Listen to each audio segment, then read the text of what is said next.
don't know how to use Zoom. I've never used Zoom. I have a lot. Yeah, I do it for meetings, but it's also Zoom. And unless we're talking about the PBS show, really don't care about it. Be honest with you. It was so whack. That was whack. You're a hater. The PBS. Come on, Zoom was my show after that. Right? It's a great show, and that's why we don't need to always reuse names. But let's go ahead and get into this week's episode of the Traveling Hoopers podcast, hosted by me, Alan Pettigrew Jr. And in front of me are my two good friends. Philip, why is your face scrunched up? As if you've never heard me do the intro like this. Oh, God, I couldn't tell we were recording tonight. And then midway through that sentence, it told me you were recording. So forget about that. Oh yeah, bro. I'm good at the what are those called? Pivots. You just Cold opens? Huh? Cold opens? Yeah, let's go with that. Anyway, guys, go ahead and introduce yourselves for the millionth time. Once again, everybody, I'm Calvin McGowan. It's a pleasure to be here. And honestly, I'm just killing time until next week when we talk about college basketball. What's going on, everybody? My name's Philip Dixon, a.k.a. King Brahma. Tech Nine shouted me out on that new song he made with The Rock. I'm here to talk about that league, the WNBA. You said the WNBA? That is so nice. I'm joking. We all know I'm at the NBA. Continue.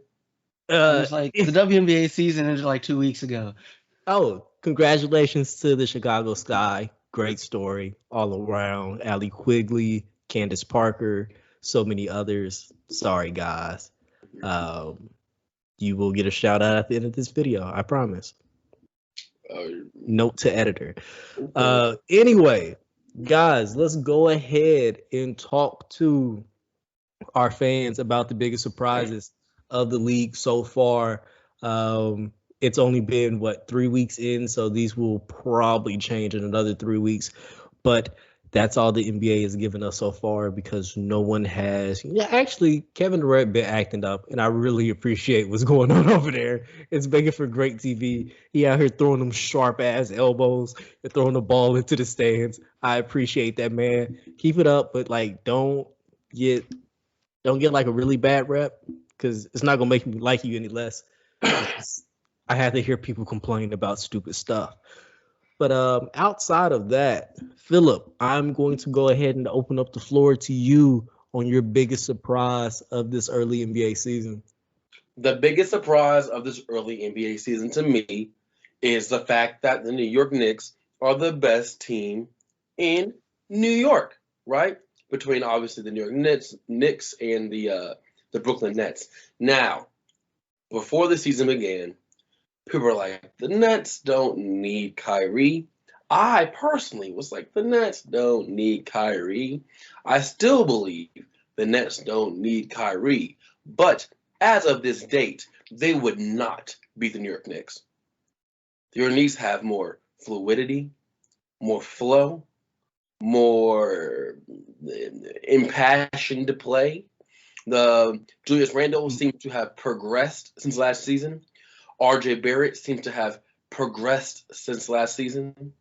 And they don't have any players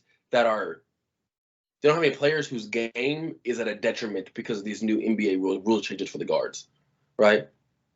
James Harden, his game is looking real different because of these rule changes, right?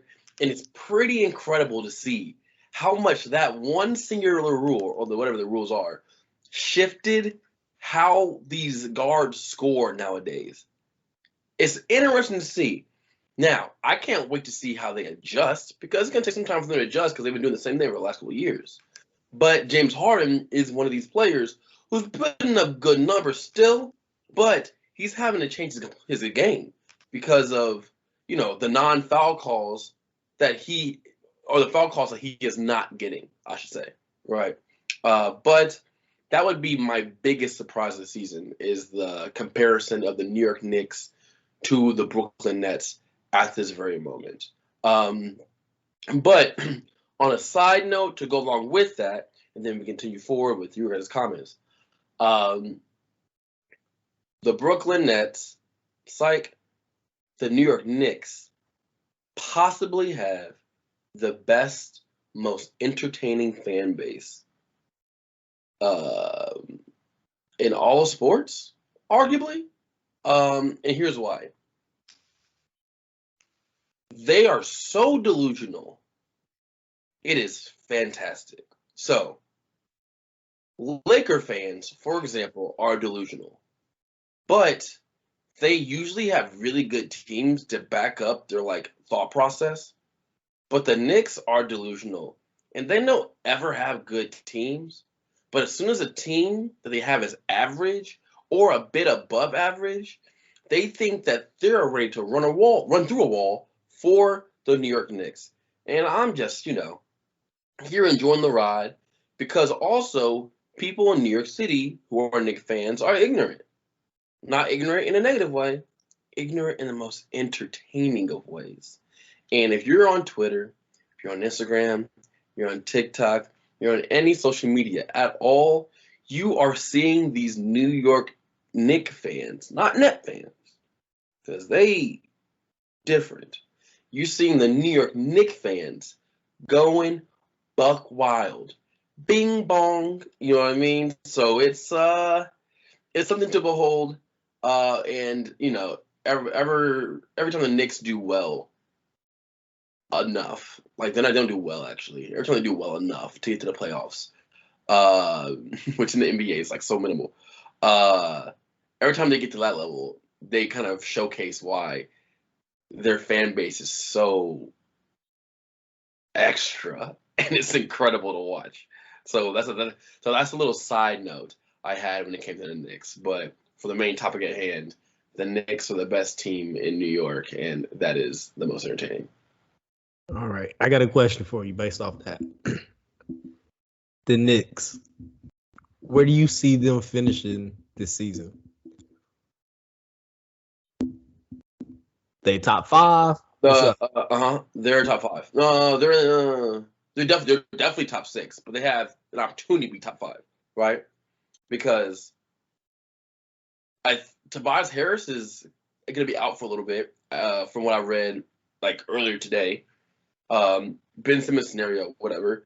And Joel Embiid, no matter how good he is, can't take that team to the heights they could be, literally by himself in a league that's full of, these amazing teams we have so far today, right? So take them out of the equation. And then, shucks, the Bucks are going to be fine. They're not going great right now. They're going to be fine eventually. And then the Knicks can beat the Celtics. The Knicks can beat the Bulls. The Knicks can beat the Nets. The Knicks can beat any other team that is in that top 5, arguably, right? The only teams that are probably unarguable are the Miami Heat, possibly. The Milwaukee Bucks later on when they get that, rust off the championship off of them later on the season. And then what a Atlanta? team. Huh? Atlanta? You think they're going to smack Atlanta this year? They beat Atlanta. But the thing is, that's arguable, though. These other teams aren't arguable. I don't think it's arguable that the Knicks can beat, the Bucks. Or I don't think it's arguable that the Knicks can beat, the 3 top best teams in the East. But outside of that, the Knicks can be top 5 easily. Kemba Walker is playing like he deserved that contract. Kemba Walker's playing as if the Boston Celtics, Kemba Walker didn't exist. Right? Him with Derrick Rose backing him up off the bench, which is, I'll guarantee, efficient craziness, right? This is great numbers. Then you have Julius Randle, who isn't just picking the ball and just doing his thing, but is playing through somewhat of an offense now. Along with R.J. Barrett, who has stepped up his game this season so far this year. They're nothing to reckon with. I'm not gonna lie to you. So they're gonna be top 5 for sure. Watch. Okay. Yeah, no, that is a bold prediction and a very early sleeper. You know, I still have not watched a full game of the Knicks. I think I watched like a quarter. Well, Like, that Knicks Bull game was entertaining. I might have to run that one back up because I'm it's telling still you, the Knicks, bro. watch the Knicks, and you will be entertained. Because, like, look, let's say you're not entertained by the way Julius Randle plays basketball, right? Who's not entertained by the way Derrick Rose plays basketball, right? Kim Walker, who's not entertained when Kim Walker is Kim Walker? Who's not entertained by Kim Walker playing basketball? And RJ Barrett is doing his thing. He really is. It's just fun to watch. Now, people are saying the Pelicans are dumb for taking Zion over RJ now. That's obviously a presentation set. But RJ is, but like longevity wise and just like, I don't know. I don't know. Zion's not in the court. So longevity wise, it's looking, I'm not saying you make a mistake because we all would have made that mistake, right? Like every single person who's saying that's a mistake would have made that mistake at that time. But that mistake, I put mistake in quotes, right? But RJ's he's holding it there. Like, yeah, I'm that guy. And I'm really doing my thing in New York and likes to play and like is really good at playing. And Obi is like getting a lot more minutes and doing his thing too. You know what I mean? Like he's like transition, he's like unstoppable.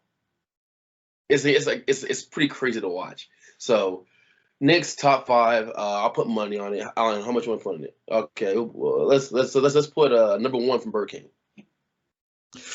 No, because I refuse to eat anything from Burger King. What is the monetary equivalent to that? Is that like $7? I don't know. I want something like an object.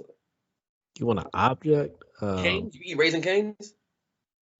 Ain't no Raising Canes down here, big boy. You eat Zaxby's? Zaxby's down there. But last time I went to Zaxby's, they burnt the mess out the wings though. We gotta come up with something better than this. Hey, y'all got a Cinnabon down there? I'll bet you a Cinnabon all day. Yeah, son. Oh, a Cinnabon. A Cinnabon. Yeah. Like the mall? You said what? Like the ones in the mall? Yeah. I mean, I assume so. Do you want something from Cinnabon? Bro, yeah, I eat a Cinnabon. I feel like that's plenty worth. That's high stakes right there. This man got a sweet tooth. Yes. Listen, I'll take something from Cinnabon then, I guess. Right. Sure. Cinnabon, the most expensive cinnamon they got. You go with your thing with Burger King. I want a Cinnabon. That's what we putting up. Well, and we're putting up if the Knicks are in top 5 in the East by the end of the season. Okay, top 5 is a hell of a variance, bro.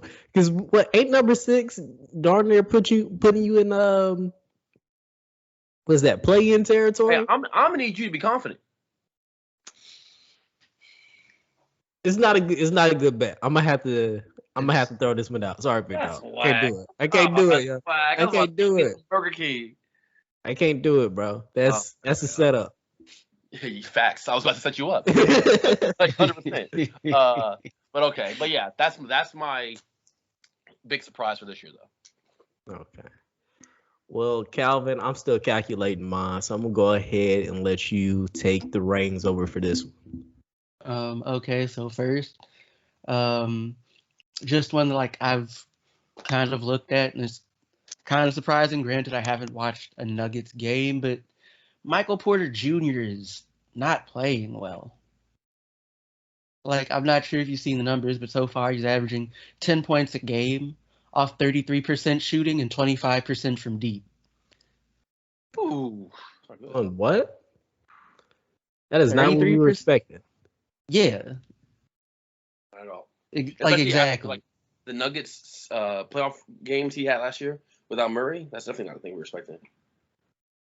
Like, the thing is, even with that, though, right? They're still just 4-2 so far. So, like, they're still playing. Like, they're still winning. But it's kind of like... Wait, isn't Jokic hurt? If he's hurt, he just got hurt. He's played all 6 games to this point. No, I know. I really think he just got hurt though, or am I tripping? Check. I haven't kept tabs. I don't think he's gotten hurt, but he's played in all 6 games. Okay. Right, and so far he's averaging 24, 14, and 5.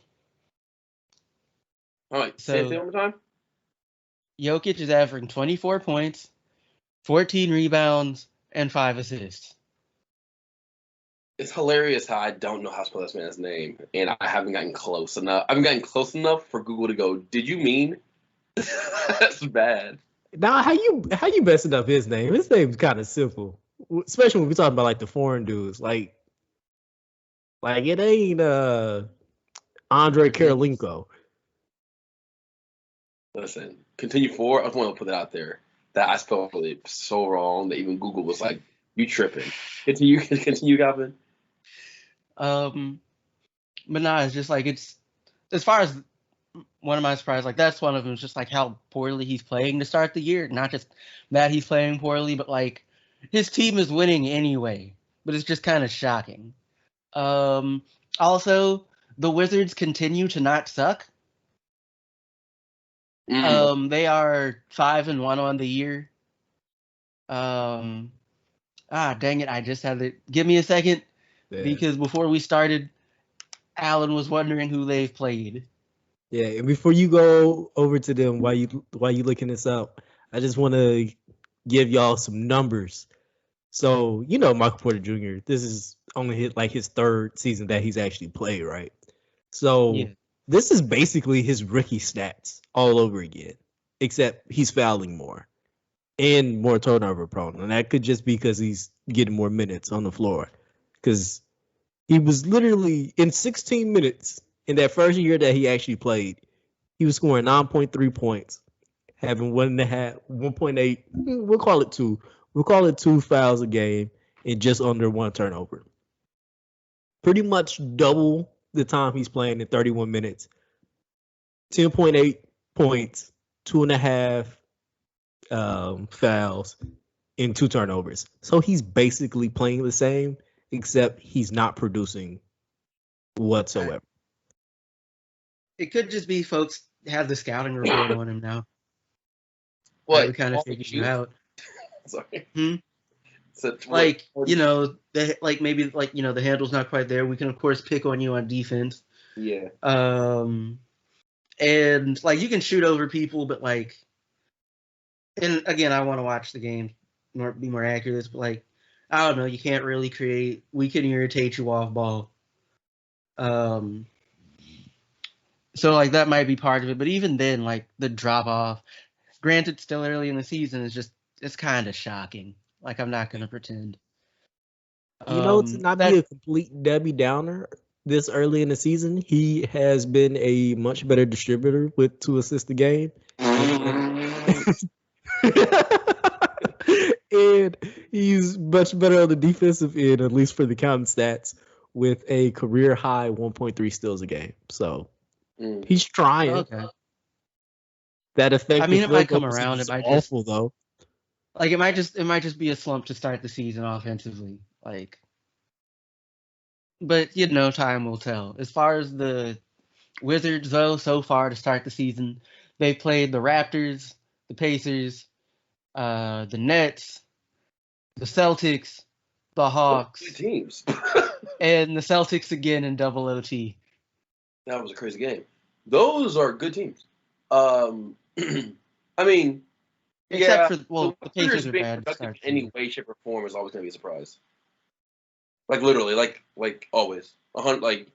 There's no ifs, ands, or buts about it. Yeah, I wasn't alive when the Bullets were over here killing it. I was playing minimal attention to basketball when Gilbert Arenas being a thing. Then John Wall was that guy, but they never won anything. With him and Bradley Beal, they're just a really fun tandem to watch together. But yeah, that's definitely a really big surprise actually. Seven games in, or whatever it's been. Yeah. They don't have a bad group of guys over there. just about everybody over there has had outside of Bradley, and no, even Bradley Beal, like decently deep playoff runs. Like we talking about second round conference finals. Kuzma got a ring, right? Okay, stop. Stop. Kuzma was important to that team.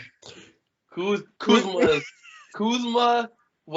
is so far the game changer for the culture of the Wizards basketball team. Apparently, that's essentially what you're saying. Sometimes it takes just that one piece. You know, even if you came off the bench, it's a culture thing. So he showed them how to get. You said what? Off the bench or is he starting? I have no idea. I haven't watched it. I don't plan on watching. I assume he's starting. I don't plan on watching ignorance. So, I don't. Like Kuzma's averaging 15 and 11. You said what? Like I'd assume Kuzma's currently averaging 15 and 11. So like I'm pretty sure the man's starting. A ring changes everything, baby. Listen, first of all, shut up. Secondly, I refuse to give Kyle Kuzma any credit in any way, shape, or form for whatever reason. Hey, you remember when people was talking crazy about Kyle Kuzma, like he about to just go over there and waste away. He out here averaging a double-double, bro. I talk crazy about Kyle Kuzma all the time. Like it's a sport for me. That's Daddy Kuz to you now. This man averaging 15-11. He averaging 15-11. He's not going crazy. Like, relax. He averaging a double. You're right. 15 and 11. Are those the best numbers of his career, Calvin? I can almost guarantee you he has never had to produce this much. This is Daddy Kuz now, bro. No. But what you do is you got to go, did he average 15-11 in a 7-game stretch? Not a season, just a stretch of 7 games at any point in his career? I promise you he did at some point. At some point for Lakers, he had a stretch of doing better in 7 games than 15-11. Let's not try to pretend it's an entire season combined average. So for the record, I see what you're trying to do. That was right, small, but these are like collectively the best numbers he's ever put up. Like he's averaged more points. You know, second year in the league, he put up like a little over 18 a game, but like he's never averaged this many rebounds. Right? Prior to this, 18 for a season.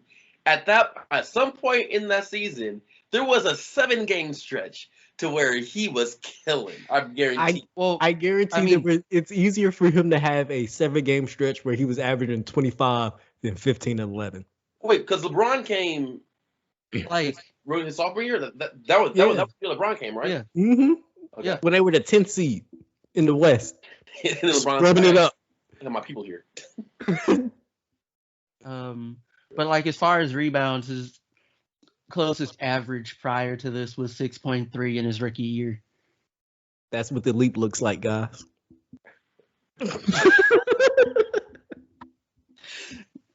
Nah, but like getting kind of serious again for half a second, because I'm sure this is gonna go off the rails again here momentarily.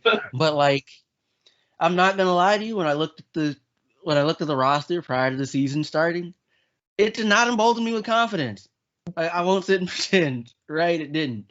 But, like, they seem to be producing. And, like, this is also, oddly enough, without Hachimura, who appears to just kind of be MIA for mental health reasons or something. I'm not really sure. I hope he's okay, whatever it is. But, like, as a team, like, they're playing good basketball. Spencer Dinwiddie's averaging just under 20. Harrell is averaging just under 20 and 10. Spinway is not going to double. That's not going. That's not going to last. He's not going to be averaging 20 a season. You sleep. Spencer Dinwiddie, that dude. He's a 20-point per game scorer in this league. You think so? Just don't depend on him for your defense. Exactly. Like we can go look up his stats. He ain't never played on a team that's been worked a whole lot, except Well, the Nets last year, didn't he? No, he was got on injured. the team. He was hurt. Yeah. No, he got hurt. But when he played, he played for a certain amount of time. He played 3 games last year. Really? Yeah. Now he played with the Nets before that when they had a playoff run. You're right. That's what a few years ago. That's what I'm thinking about. I can't tell you the year to save my life, but he was very important there, and I believe he scored like 20 something. He won like 6-man a year. Like the 1920 season, he put up what 20 points and 6.8 assists. The 1920 season. Oh, 1920. Like that's my fault. Wait, how you? In my head, you were looking at. I know exactly what was in your head. I'm just like, really? In my head, you were looking at the year 2019. It just had a dyslexic moment and flipped it. But then I realized that you're just going, no, 2019, 2020. So like, my B. Yeah. But like this statistically would be somewhere between his best and second best season, depending on how you like how much you care about 3-point percentage. In fairness, you can also make the argument that his 3-point percentage isn't sustainable, but like it's not like he's shot fewer. Like as far as attempts he shot, this is roughly the same amount of attempts he shot like the last couple seasons, right? But he's currently shooting 40% from deep, as opposed to his best season from deep, which was 37% back in the 16-17 season. Like, yeah, like it's not that crazy, but it's also like it's by far his best season with this amount of volume, though. Like almost a 10-point difference, percentage point difference. So going crazy. That may or may not be sustainable, but like the scoring otherwise is like he can probably keep it up. But again, don't depend on him for your defense. It's just probably a bad idea. Calvin, I done told you this so many times on this podcast. Defense is overrated. It is until you don't have any. Hey, you don't need none when you Kevin Durant. All you need is elbows. I mean, you might not need defense as Kevin Durant, but like, yeah, but who's they're more than Kevin Durant on the Knicks. And again, they have no depth, which you also think doesn't matter. But like, they're also they're currently 4-3, and like the 8th seed in the conference. See me in the playoffs where we only got to play 7 players. That's facts. That's why I say it's for untalented teams, yo. Look. If you're not careful, they're gonna look up and there won't be a playoffs. Impossible. We're a playoff team, baby. Even if we're the 10 seed, we coming out of that. I don't know. Like Harden's struggling. You think he's struggling without being able to draw them fouls? Did you say I don't know? I said I don't know. You don't think we coming out? That's crack. You on timeout. That's the mutual mic. We haven't had a mutual mic segment in 2 seasons, and you just got it. That's crazy, bro. You are crazy. Look, that rotation is suspect, and you know it. And it hurt them. It's hurt them so far. It will continue to hurt them because the minute a dude gets hurt, like you're playing a dude who should get like 10 minutes max, 40 minutes a game. That's not sustainable. I am a Kevin Durant fan. Why are you speaking logic to me? Because Kevin Durant needs help he's not getting right now. That's why I'm in the future, baby. Just like Kevin Durant's player build. We in the future with it. We not in worried the future, about what's happening. Kyrie's still not playing because he still hasn't got his shot. Hey, understand that if we go 41 and 41, that's 500. You're gonna have to see us in the playoffs. And I want to hear that. I want to hear that. Because it's not the Memphis East, and like the East exactly. can be kind of suspect. Exactly. That's why I'm not worried, bro. That bottom half, ooh, that's the black sticky stuff on the bottom of your shoe. I'm not worried about them. I'm not worried about them. Like, It's called tar. No, it's called bubble gum. how long do you let the bubble gum stay on your shoe? For so long that it's black. That's never happened to y'all before? No, I clean my shoes. Like, it's never stayed under there that long. I'm sorry. Man said tar. Like, you are. You said black. I didn't think gum. Come on, man. Where y'all living at? Yeah, okay. Maybe. But like, maybe Harden Let's go. is averaging his worst numbers in a while, right? Like the fewest free throw attempts. I don't even have to check to know that, and like 39% from the field. Yeah, let's talk about something that's like not as depressing for me personally. No, real quick, Like, I have something to say before we move on. You talk about surprises still. mhm. Minnesota Timberwolves are one game above 500. That's actually pretty surprising. I won't lie. Now, Anthony Edwards is that guy. He's a dog. But Karl Anthony Towns just doesn't have good teams. He's like a Kevin Love type of like really good numbers on really bad teams. And for the exact same team. The Timberwolves don't do much with their star power forwards, but that's another discussion. And they have D'Angelo Russell, so it shouldn't be surprising that they're one game over 500.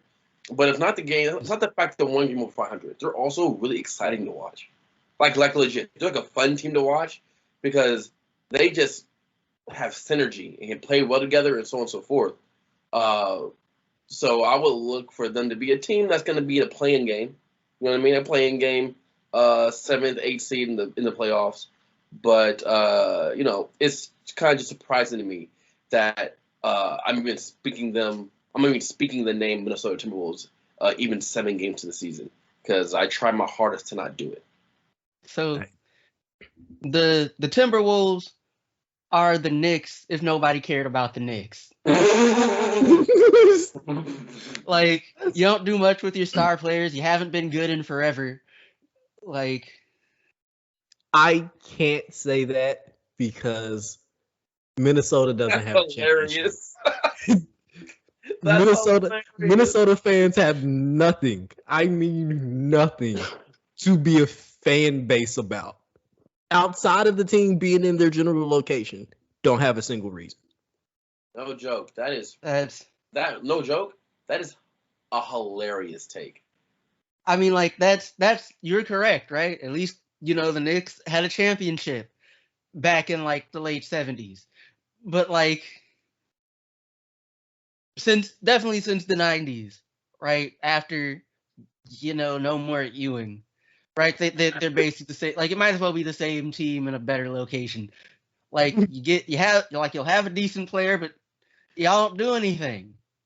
Like, y'all don't do anything. You disappoint every year. Minnesota is the Knicks minus the big time media coverage. Pretty much. That's so funny. I'm not gonna lie to you because it's just real. I don't disagree. Like, I just don't disagree with that take. But with that media coverage comes a lot of perks, which is a rabid fan base that is ignorantly entertaining. So what I'm hearing is to save Minnesota, because yes, they need saving. They've been in the league 40 years, and I haven't seen them play a single playoff game. They played they played in the playoffs that one year they had Derrick Rose. I remember because it was the last time I saw him dunk. I don't remember that. They were also in the playoffs when they had Jimmy Butler. And I think they had Jimmy Butler year. What was that? 2016? No, 2017. 2017? I think something like that. Yeah. Bro, how I forget you had a playoff. Wow, Cat has playoff experience. I never thought about him as a playoff experience. Because it happening one time is not going to make people remember that it happened. Yeah, that's also not really experience, right? Like, I've been on a cruise boat once. Do I have cruise boat experience? Yes, that's literally how experience works. Cruise boating? No, I'm not. I just been on a cruise boat once. He's been in the playoffs once. He doesn't have playoff experience. Look, I didn't say he was experienced. I said he has experience. He's been there before. I rode a bike once. I have bike riding experience. I'm not a bike rider. You're not Lance Armstrong out here. No, not at all. I'm not trying to be either. Don't want to be. So many good jokes. Can't use them here. Guys, let's go ahead and get into the next topic. So I just want to point out the Clippers are still worse than I expected them to be at this point. Who? Why? Why would you think the Clippers were supposed to be good without Kawhi? No, but like I think I just kind of assumed they would be like a play-in team. Like I didn't think that was unreasonable, and like it might be unreasonable. Like even if Paul George puts up career numbers, which is wild to think about. They'll figure it out. I have no issues with them. I think they figure it out. But right now they won one game, I believe, which is never a good thing. But they are also missing their best players, so it's kind of realistic at the same time at this point. Yeah, but isn't he going to be out for a while, though? I have no idea how long he's going to be out, to the truth. I mean, they said Kawhi got the bionic knee, so he is looking kind of good, but I don't know what kind of good means for Kawhi Leonard. Like, even when he's, like, somewhat healthy, he going to take a rest. He going to tell him, like, hey, I don't play on the weekends, baby. And I get it. I'm not mad at it. I wish I could do the same thing. But like your team needs you. Here's the thing though, is like looking at it. Without Kawhi, their second best player is Reggie Jackson. Right. And like Reggie Jackson is currently not shooting 30% from deep. From all those 29% off, like 9.6 attempts a game. Paul George is still playing well, 27 point, 50% shooting, 37% from deep, 7.8 rebounds, 3.6 assists, 3.4 steals. For all those fans he going crazy that watched Reggie Jackson when he was with the Detroit Pistons, or all those fans that watched Reggie Jackson who played well as a backup point guard in OKC, but then got extremely overpaid after that, you're like, that playoff Reggie Jackson saw last year, that's not this guy. Well, this guy is what we're seeing right now in what the Detroit Pistons saw. He had a magnificent playoffs last year, but that was that. That was he. He had one. He's not a regular season guy or playoffs. He had 1 minute in playoffs. He's not a magnificent playoff player. Kind of like Anthony Towns. Look, I'm not going. I like Reggie Jackson. I like what he brings, but last year's playoffs was the first time I ever saw him be a starting point guard. Never seen him be a starting point guard before then. It's always been like, no, it hasn't. He was a star. He was a starting point guard for the Detroit Pistons. No. You know, I it's think one he thing for you played good enough to be. Exactly. It's one thing for you to be something. It's a whole other thing for you to be something. Like he was that strictly by title in necessity. Like even if you watched him play good for OKC, you was like, okay, yeah, you definitely need to be backing up Russ. Like if worse come to worse, you guys start together. We'll never make another 3-pointer, but you guys can play together. I wouldn't be upset with that.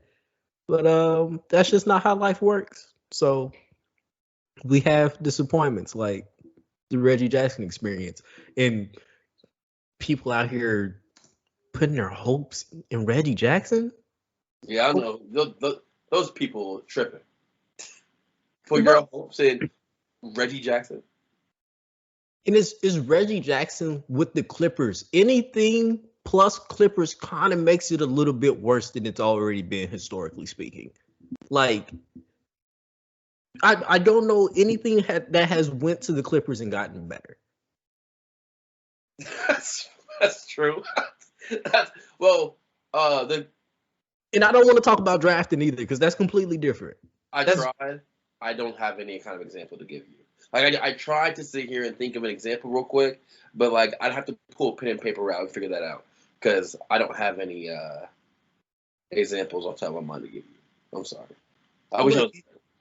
Hey, here's another wild thing to say. When you leave the Clippers, you don't get better either. When you leave the Clippers, you don't get better? No, like I don't know a person who has left the Clippers and then they took like the next step in their career. I don't know enough Clippers. Didn't Chauncey Billups play for them at one point? Wasn't that toward the end of his career? It was towards the end. But he was also never like a superstar. Or like he didn't have like all-star. Oh, you mean somebody of like significance. Yeah, and it's I don't want you to like be a star on the Clippers and then go somewhere and be like a rotation player. Okay, I got you. Like you might have like better team accomplishments, but you didn't get better as like a singular player. Okay, I get what you're saying. Yeah, granted, I don't know the history of Clippers players like that. Like I could maybe give you some examples, but I don't know. I didn't care about Clippers players till Blake Griffin. Right? I didn't even care about Eric Gordon until Blake Griffin got drafted. Right? It's okay. Nobody cared about the Clippers before Blake Griffin. Exactly. And like except for like the 3 Clippers fans before that. Sorry. Think about it. Blake Griffin changed Clipper Daryl. Blake Griffin changed the franchise. He made people kind of care because like young Blake Griffin was the truth. And he dunked everything every night. It was just, the thing is that people kind of care about the Clippers. That's changing history in basketball. The Clippers have been significant ever since. True. That's true. The Clippers drafting Blake Griffin changed basketball history. It at very least changed the Clippers. Right now they're no longer a complete laughingstock. They're only kind of one. It went from the worst team for forever to, on the tips of people's tongues for 10 plus years. Blake Griffin is a prophet. The basketball messiah. So. All right, you wildin'. Let's get out of this blasphemy. Guys, so my biggest surprise is this would have been the NBA 75 list turned NBA 76 because they were too weak to just break a tie. So my biggest thing is not anyone who made the list, but strictly somebody who did not make the list. And I'll take the L because this is a person that I talk about all the time. And honestly, I can only think of one person that he is clear and by far has a better career than and should definitely be on this list. And that is Dwight Howard getting snubbed. Now, Alan, I need you to take about 20 minutes to just go on a rant about why Dwight Howard is a snub because you are the Dwight Howard guy of this podcast. See, I would have done that, but I got interrupted, so my momentum is now thrown off, and I will do as best as I possibly can, my friend. Can I hype you up? I don't need hype up, bro. See me? I bring me everywhere I go. But anyway, there's one glaring name on this entire list that upsets me as a Dwight Howard fan, and that is Anthony Davis. You telling me Anthony Davis' potential, his potential is greater than all that Dwight Howard has done? You can't convince me of that because part of your potential means you got to be on the court or at some point you have to produce. And I won't say this because Anthony Davis has great numbers. Have they produced anything of note? Have they produced any type of winning? I get it. He has a championship. He also did it next to the GOAT. He also did it in the bubble. Dwight Howard also helped. We can't forget that part, which feels well. But thank you. Like, Dwight Howard was there. What do you, bro? I don't think you understand how much you just blew my mind with this. You mean to tell me we getting Anthony Davis over here? I gotta pull up Anthony Davis rap sheet. I know it's gonna be nice. I know it's gonna be impressive. I got it for you. I already got it. Okay. All right, Anthony Davis to this point in his career, right? This is just awards and such, right? Mm-hmm. And I'll leave out the NCAA stuff just because he can have it on there. Because I need him to use that because I think I got the trump card or whatever he got. All right, he NBA champ, one championship, 8-time All-Star, NBA All-Star Game MVP in 2017, 4-time NBA First Team, 2-time All-Defensive First Team, 2-time All-Defensive Second Team, 3-time block leader, All-Rookie First Team, All NCAA champion, Final Four Most Outstanding Player, Consensus Player, NCAA Player of the Year, Consensus First Team All-American, Defensive Player of the Year, National Freshman of the Year, SEC Player of the Year, NCAA Blocks Leader, SEC Defensive Player of the Year, SEC Rookie of the Year. Good Lord, they got a lot of stuff in college. I'm sorry. First Team All-American, McDonald's All-American. All right. Dwight Howard, NBA champion, 8-time All-Star, 5-time All-NBA First Team, 1-time All-NBA Second Team, 2-time All-NBA Third Team, 3-time Defensive Player of the Year, 4-time All-Defensive First Team, 1-time All-Defensive Second Team, NBA Rookie First Team, 5-time Rebounding Leader, 2-time Blocks Leader, NBA Slam Dunk Contest Champ,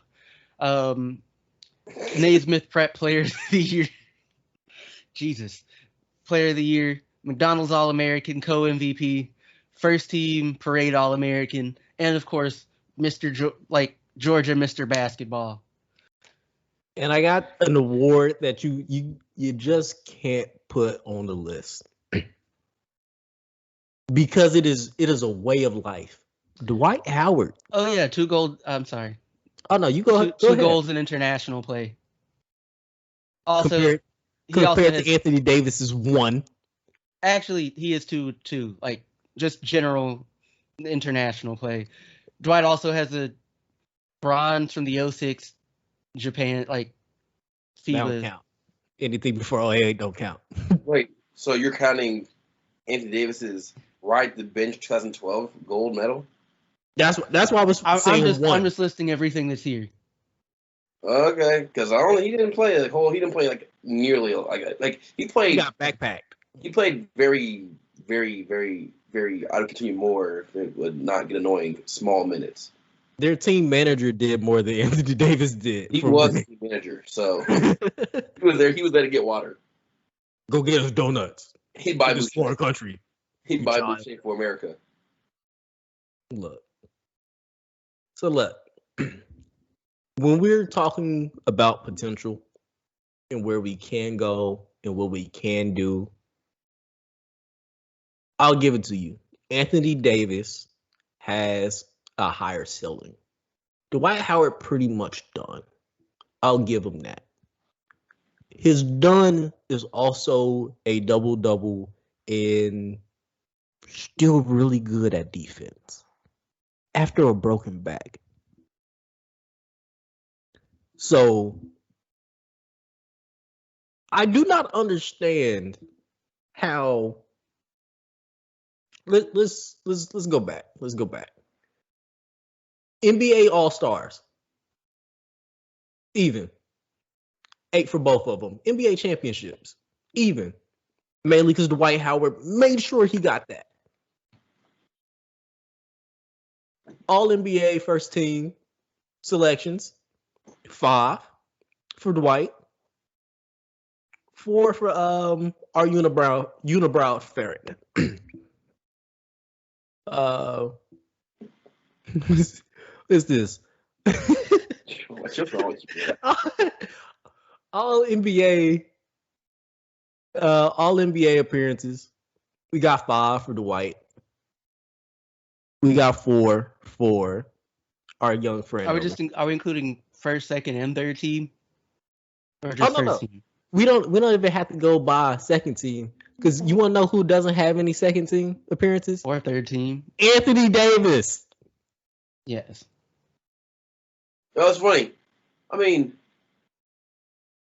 Anthony Davis has always had the potential to be something, but Dwight Howard at one point was the best center in the world. He was a cultural icon at one point. Before people decided to not like, hey, he was Superman. Everybody got excited to come see that man dunk for 3 straight years. It was a battle between him and Nate Robinson. That was the show. We didn't care. Hey, but listen, we're talking about all-time greats. Anything, we can't be out here talking about dunk contest stuff. We're talking about a cultural icon. Even his play on the court. Before people was like, I don't really like Dwight because he's childish. He smiles too much. He has too much fun. He's not serious. That was me. Yeah, that is a stupid thing to say for a bunch of grown men playing a game for money. It is not even like it's a high stakes game. This ain't Squid Games where somebody getting murdered after you are very a turnover. What sports is that is sports to like the most simplest degree, but that's not what sports is in context. In context, you're a bunch of grown men playing. He's smiling too much. Yeah, and later, and now he wants to. Now he's part of the narrative that he was that way because Stan Van Gundy was so harsh and so like stern that he had to be that way to bring his teammates' morale up. That's the thing I've heard him say in the last like year, which is I'm like, you could have said it ever like before this, like that. All of a sudden now we found this out. I remember that he said that when Stan Van Gundy got fired from the or separated, I guess, from the Pelicans job. Like they got divorced. Yeah, something like that, right? Entanglement with like the Pelicans job, and I was one of the people that was like, why is he like laughing and smiling so much? Which is like, like a weird competitive nature in me, I guess. When you have dudes like LeBron who like were a smiling guy, but when he wanted to win, he was like in it. Or like you had dudes like everybody's used to the greats being serious about their job in sports. And Dwight Howard was like a goofball who wore double sleeves. So it was like double shooting sleeves when you can't shoot. It was a wild accessory that he like tried to start, but it was only him ever. You see how all the things that you are talking about have not taken away his greatness. This man won 3 straight defensive player of the years when he was locked in on the defensive end and dunking on people. And I mean dunking on people. I mean like dunking donuts on a man. Dwight Howard being in like Dwight Howard being like in the top 75, like I believe he should have been. Easy. Like, I'm not one of the people that say he shouldn't have been. I believe he should have been.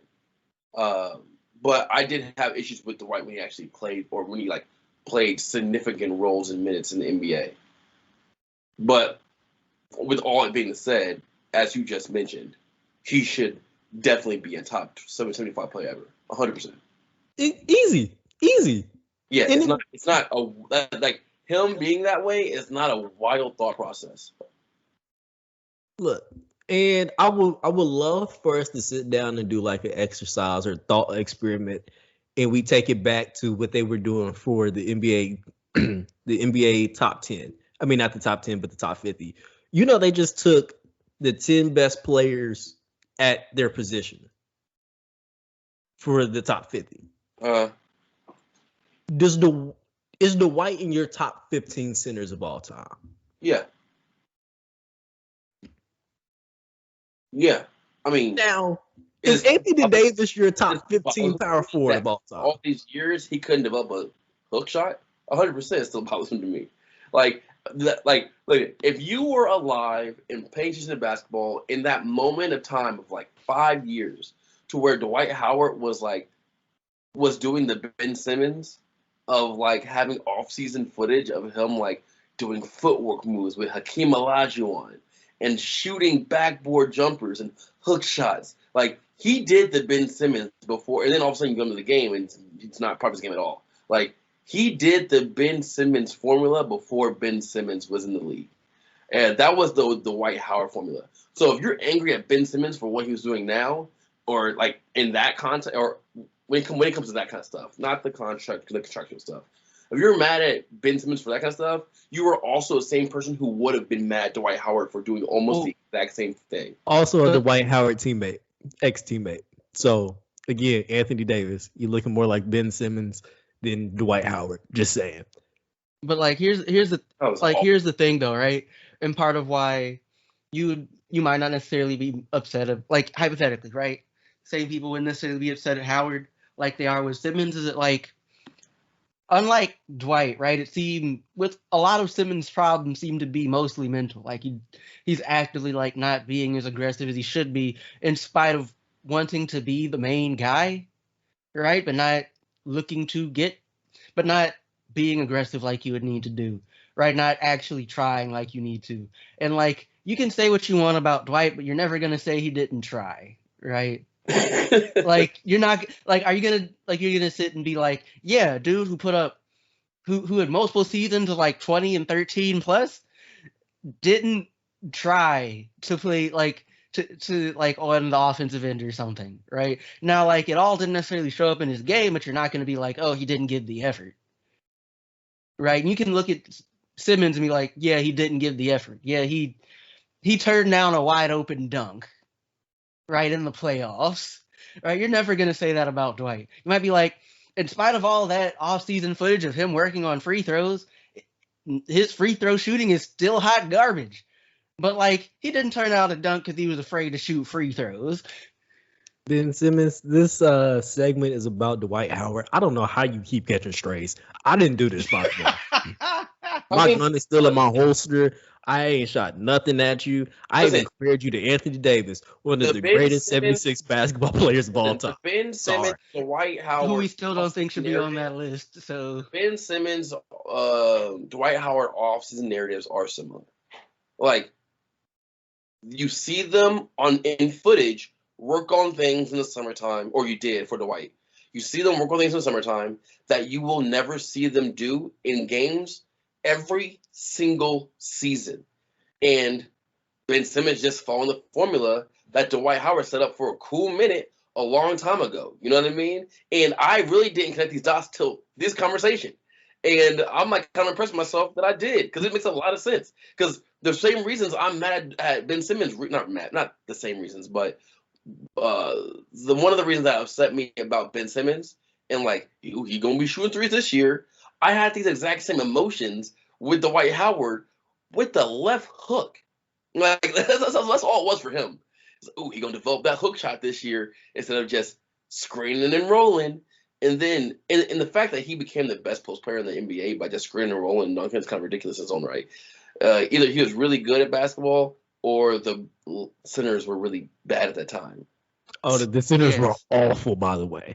They had like Zydrunas centers in the NBA when Dwight Howard was at his prime were him, Dwight Howard, Andrew Bynum, and Brook Lopez. Don't forget Shaq. No, I'm talking about prime. You said what? Prime. I think prime Shaq Dwight still hung around a little. Yeah, Shaq was still there. Shaq was hanging around. Shaq wasn't the best. Shaq wasn't a top 4 center in the league. Better than Zydrunas. Shaq. Phoenix Suns Shaq was making all-stars, but he was making all-stars off of like legacy a lot. He had like 1 or 2 years of like he actually deserved it, but other times it was like, I mean, he's Shaq.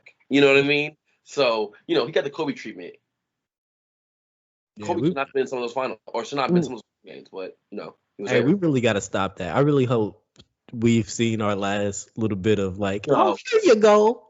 That Dwayne Wade, Dwight, that Dwayne Wade, Dirk Nowitzki, like little. Oh, they were extras though. They were basically extras.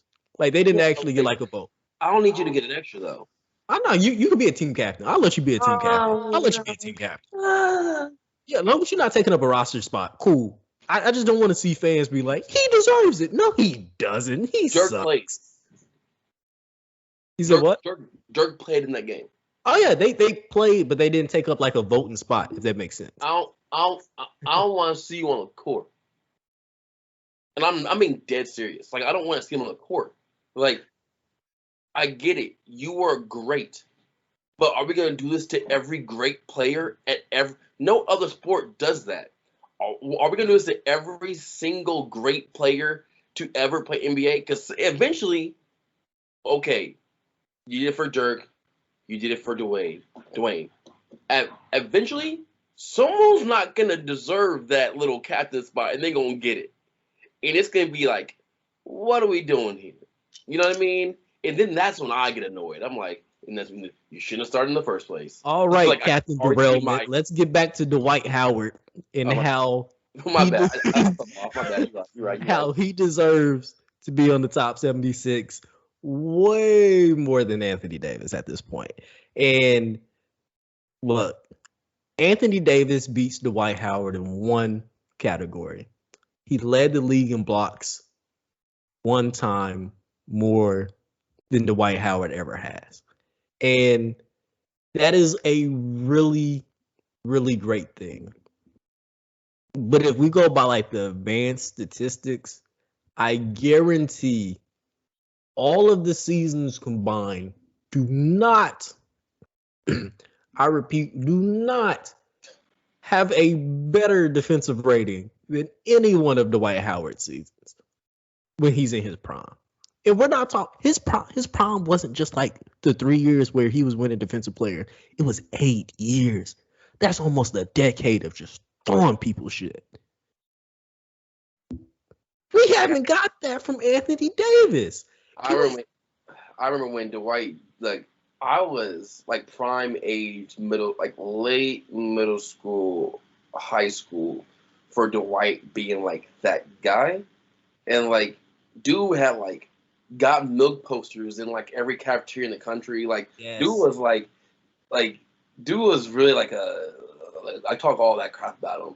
Dude was a cultural phenomenon though. Like at least 3 to 4 years of his prime. Like he was like that guy. And that dunk contest, when he slapped his face and sticker on the backboard, like my grandma was talking about that. Like no joke. I remember my grandma and my mom talking about that. And they didn't watch sports. I'm like, bro, he revitalized the dunk contest. Yeah, because after him, it took until Zach LaVine to do it. Bro, they was out here blowing cupcake. Well, this is pretty cool dunk by Gerald Green. They was out here blowing cupcakes off the rim. Like, dog, that's not. It's cool, but it's not cool at the same time, bro. Like, listen, and cool. This dude blew a cupcake out from above the rim.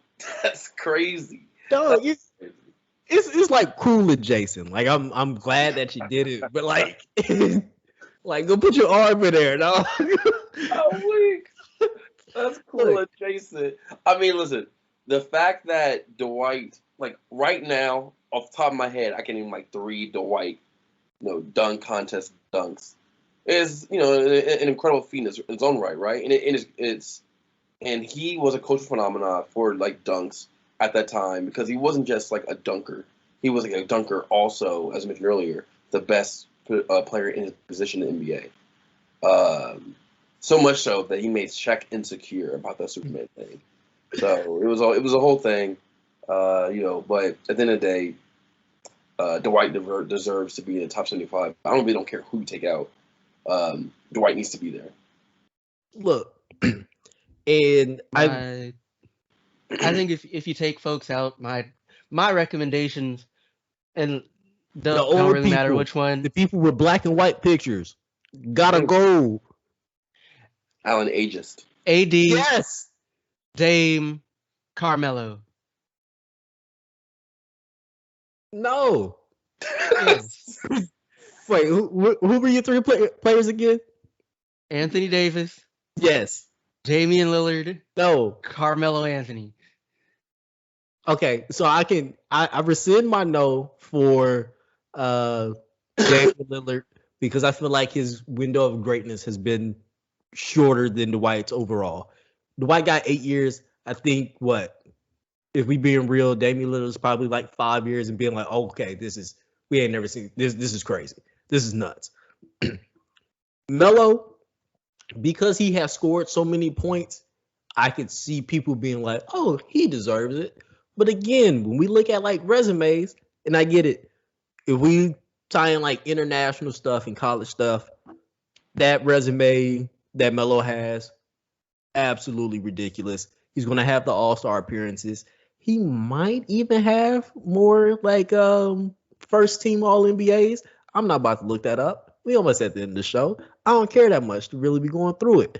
But like there is an argument for his production that Actually, that's over oddly, apparently he's never had a first team All NBA.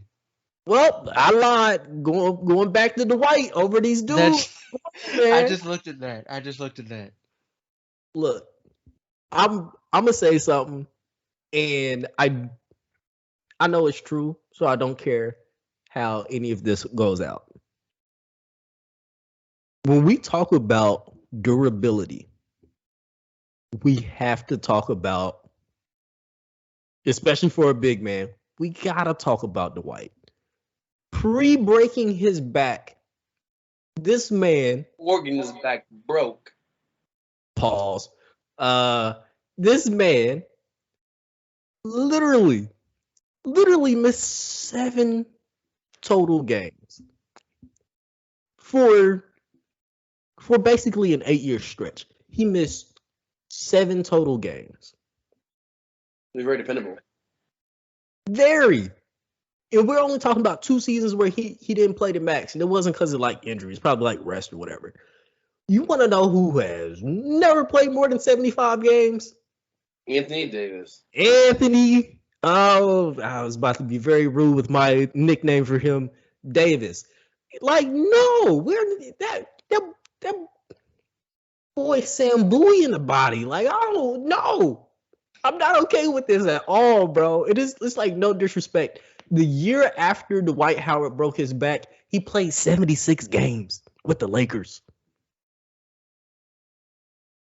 Like, come on.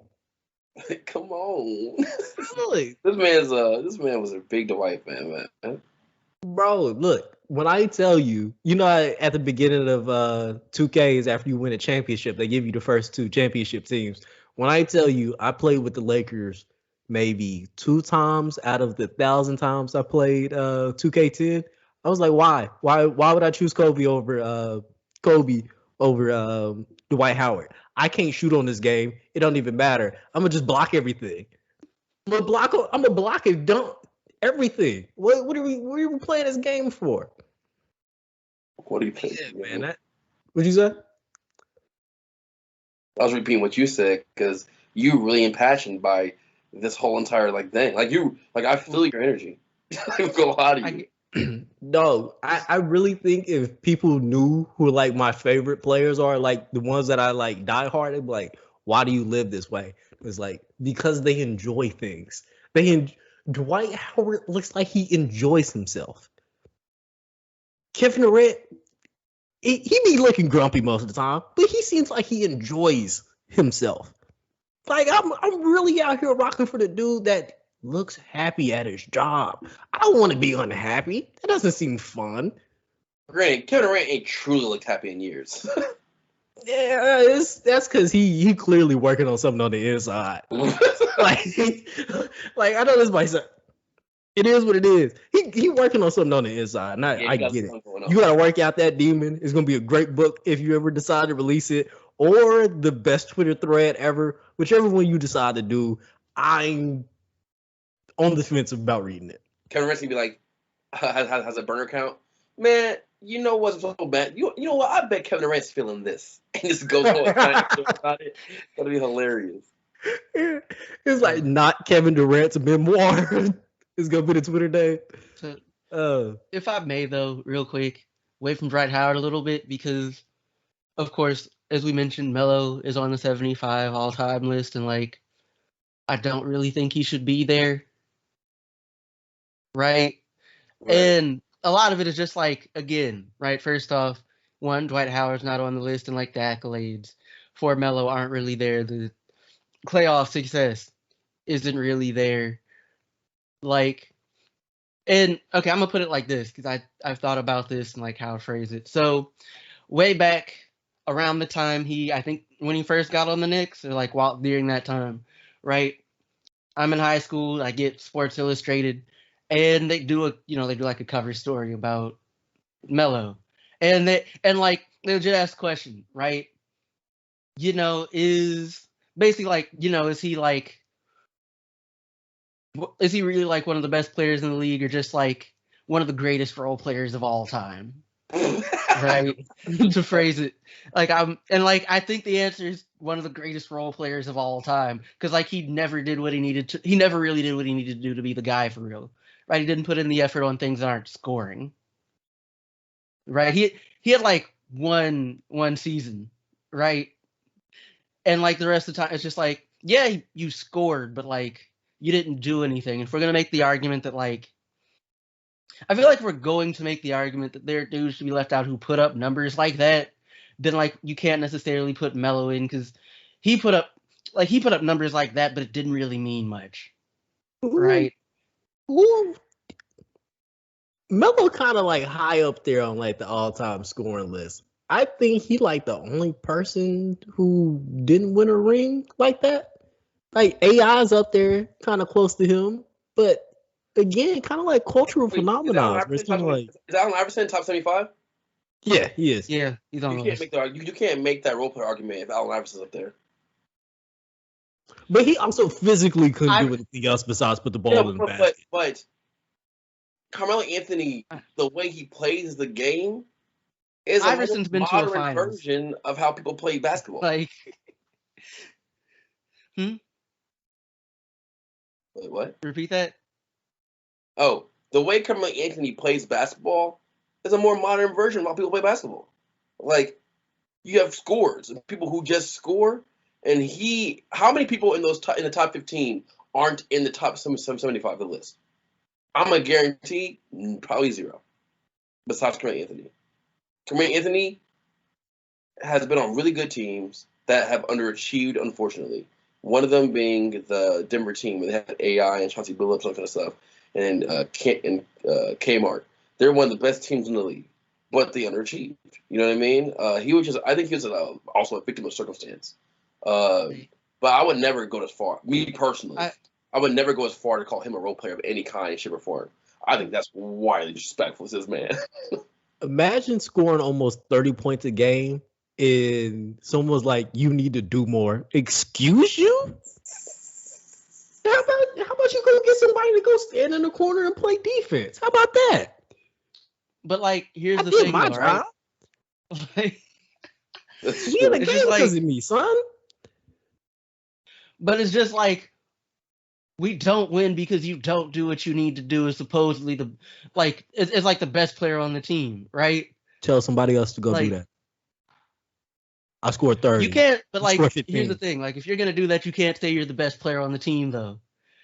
I feel like you can't be like, I am the guy here. If you're going to be like, oh, somebody else gets to do it. Who going to check right? me? Birdman? But like, here's the thing, though, right? If you're not going to try on anything else, then you're going to be the reason your team underachieves. Right? You don't put in the extra effort. You don't make the extra pass. You don't try on defense. You are the reason that your team underachieves, especially when they're otherwise a solid team, right? My man, like, you can't be like, I put my best foot. You can't be like, My man, they scored 40 on me. I won my matchup. Did you, though? Yes. Look at the box score. Like, bruh, you're just being difficult. Yes, because that's exactly how Melo was in that locker room, boy. Yeah, but like it's still just like, okay, you're being difficult. That doesn't make you right. That doesn't mean you weren't the reason we like. That doesn't mean you did as much as you could to make sure the team won. Right? That doesn't mean you. It's Blah, just, blah, blah. I scored 30. and we lost because you didn't We try on lost. defense. You're like, dudes are constantly cutting on you. You didn't put it like. You're the reason we lost. Like, you're out here happy because you put up 40, but we lost. Go give me a rim protector. How about that? Why don't Go you give me be the rim Dikembe Mutombo. protector? You're like 6'9". You can put in the extra effort on defense. You can barely- try shit. I can barely dunk. Why would I do that? You can try. I don't see the effort. I got a 12-inch vertical, baby. Why you think I'm in the mid post? Have you? Come on now.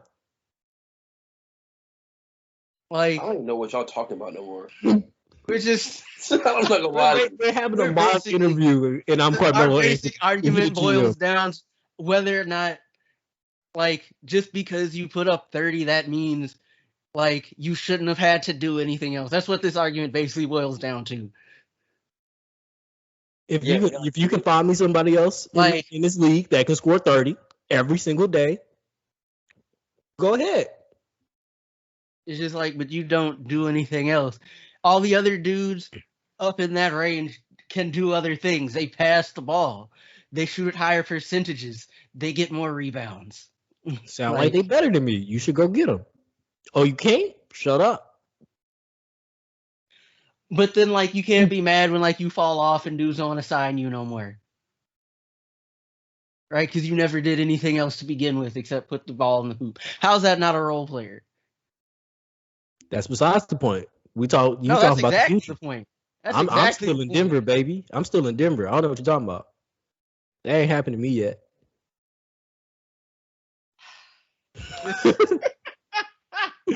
It's like, you know I'm right and you just don't want to concede the point.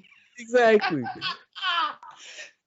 But y'all, this has been a very fun episode indeed. Calvin is glitching. I hope I don't have to edit that out. It's going to be very awkward and tedious to do. But since you stuck around with us this far, go ahead and do all the fun things on YouTube, like, subscribe, so you can get and press like the bell notification so you can like get us as soon as we come out. We do the whole premiere and everything, and pretty soon we're going to be starting a Patreon, so we're going to need you guys to help support us so we can do this full time and I can stop giving y'all poor production. Because I do love you and I want you to have the best viewing experience possible. I promise I do. So with that being said, I'm going to go ahead and sign off. Thank you guys for being with us for this wild ride. I have been your host, Alan Pettigrew Jr. And in front of me, my guys can go ahead and sign themselves out. Once again, I'm Calvin McGowan. It's always a pleasure to be here. I usually sound more sane than I did here at the end, I promise you. And also, we're talking college basketball next week, and we'll probably do a prospects corner here in the not too distant future. So yeah, thank you for sticking with us. Ooh. And I'm Philip Dixon. I don't know what happened. This went off the rails real quick, and I'm all about it. I'm not gonna lie to you. So join us next week and every week for basketball. Oh, right. What? The game is beautiful, dog. What's wrong with you? You just sounded like you were about to give the game's eulogy. I just saw somebody miss a wide open layup and it made me angry. Sorry. Keep going. Sorry. Why does your anger sound like depression, dog? You got to get that together. Because it's a wide open layup. It might be We depression. gathered here today to celebrate basketball. Its best days are behind us. Not really, but that's how you sounded. Wow. You really went for that, Calvin, didn't you?